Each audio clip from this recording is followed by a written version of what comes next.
What's up, my folks? Let's meet the girls. What's she doing, girl?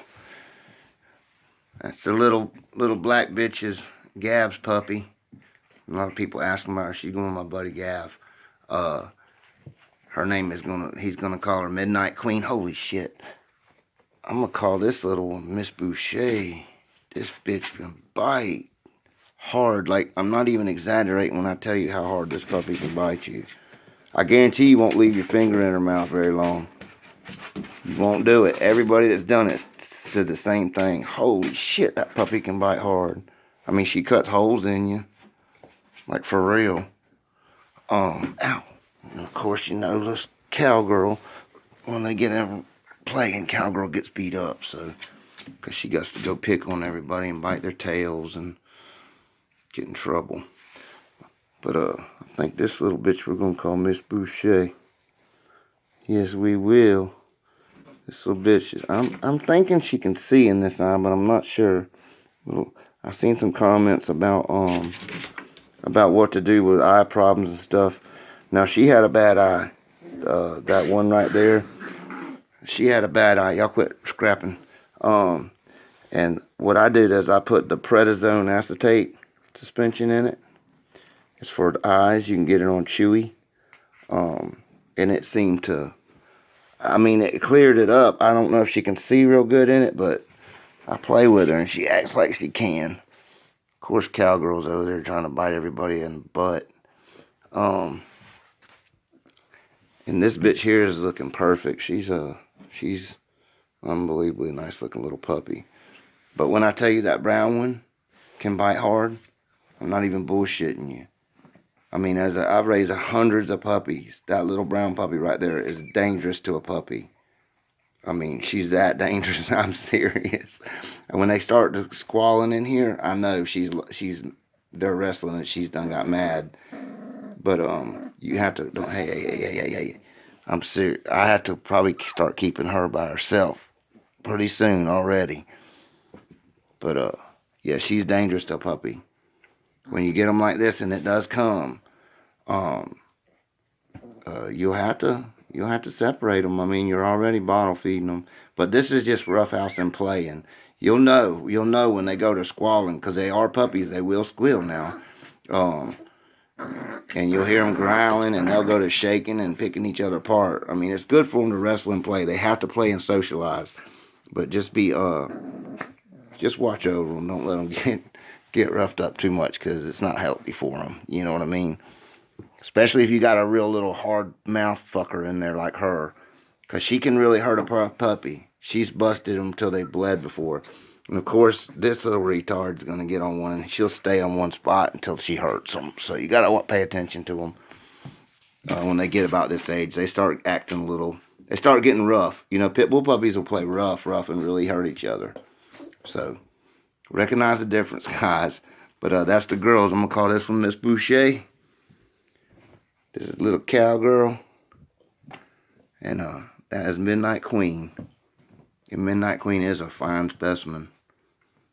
I don't see any faults in her. She acts perfect. But that's the girls. People ask, why I do these videos. It's just to help people. If it helps one person, if one person gets something out of these videos, it's worth it. You know what I'm saying? That's all it's about, is doing helping you guys along. I mean, I've made so many mistakes in dogs, it's not even funny. I mean, people ask what the mistakes that man, so many. I regretted not breeding certain dogs. Oh yes, tons of dogs I should have bred. And I was asked about a breeder that was a pretty modern breeder. I don't think he's messing with dogs anymore. I don't think he breeds or sells pups. He might have some dogs, but I don't know if he's really open to the public. But I was asked about California Jack. And I got to talking with a friend of mine, and we both agree. I mean, the shit really was getting ugly when Jack started in the dogs. I mean, when he was, coming out and people were recognizing him and stuff. It was ugly, man. The shit that man put up with, the scandalous lies and bullshit said about that man was ridiculous. I mean, that's when the game started rearing its ugly little head. And you know, but you know what? All them people that were talking shit, they ain't. Jack created a great family of dogs. He gave a lot back to the community. He gave a lot of knowledge with that book he wrote. Yes, I know he probably got paid for everything, but still, he did it. You know what I'm saying? As far as his family of dogs, I got nothing but respect for the man. I mean, he's the epitome of what I tell y'all.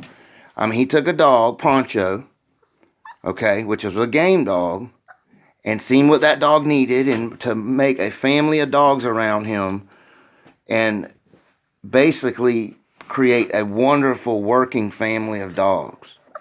I mean, that's what it's about. I mean, what can you say bad about him? Yeah, he might have a short temper, he might have been a dick to you, or you might have had a bad vice grip dog or whatever, but I've seen a lot of good vice grip dogs. You know what I'm saying? I've seen enough good ones to know that they're good. You know what I'm saying?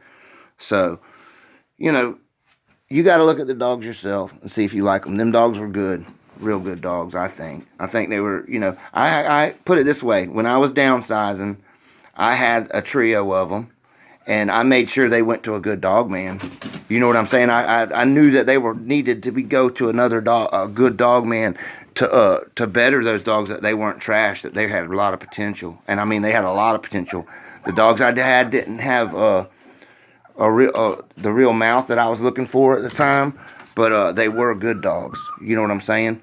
So that's what I can say about that. And as far as the wild side dogs, people were asking about.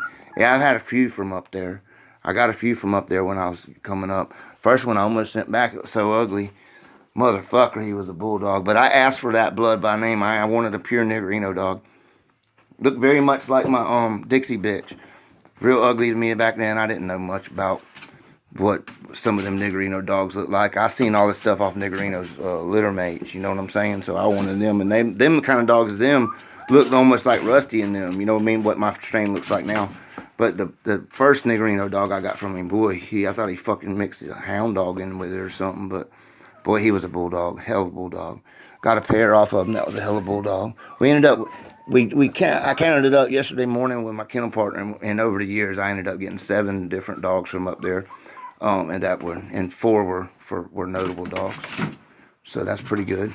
You know, I can't say nothing bad about that stock. I mean, it runs through these dogs' veins. So, same yard. But anyway, you know, I tell you these things because I want your dogs to come out good, like these little tips, like with the milk, the simple sugars, keeping certain things right. You know, just so when your dogs come up, they're not hypoglycemic.